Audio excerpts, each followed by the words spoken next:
YouTube maupun rekan-rekan dunia maya. Ini barunya udon-tuan ingin mencari apa kedai kopi Wasawa Kopi yang ada di kawasan Lingki ataupun di kawasan Lunggung di lingkup kantu Baitul Mal Aceh ataupun kantu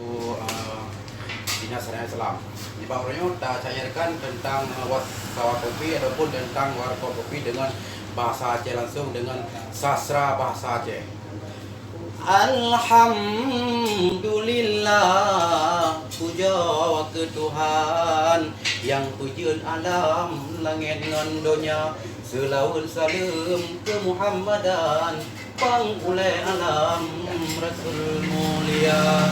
Mekru semangat rahmat bantuan ni banyo malam katrolon teka katrolon kuno rakan ro jen kalan kudro hayu lagona dengan lun jaja wahai ecun bang merumparakan kuno lun kadiba di pakaje bukupi tino hai jun bang tino jilma hanaban bawa sawa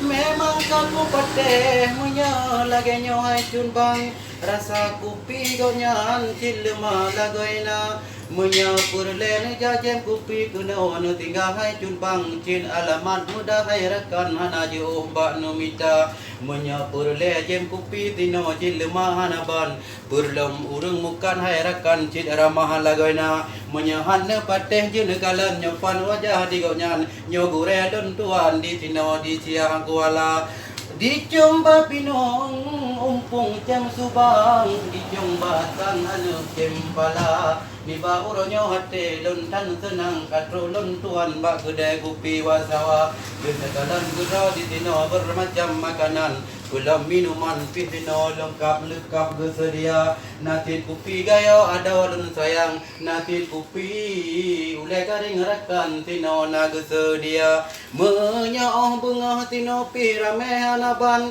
karena tino kedai hai rakan cinta dinas kanto cedara nacin bapa nacin ibu tino hai kaum gedu cid rame lagena menyaoh malam lagi nyo cilai han bagau cin mandum di tino dum kaum pemuda menyanedu di tino hai hanaban belum jaringan cid gampang lagena petamu HP petamu game hai jun bang tino cin jaringan cid gampang lagena di Jomba kopi tumpai melompat-lompat di Jomba coklat anu cempala mungkin ke ono habalun tiat nyoca yerlun ita darat donya maya menyana salam sahabat karena nyoti atun karang cerita menyana umun bile Tuhan bah pajan tak kita tema ono ke dile lagi karangan mudah-mudahan bujur ke halua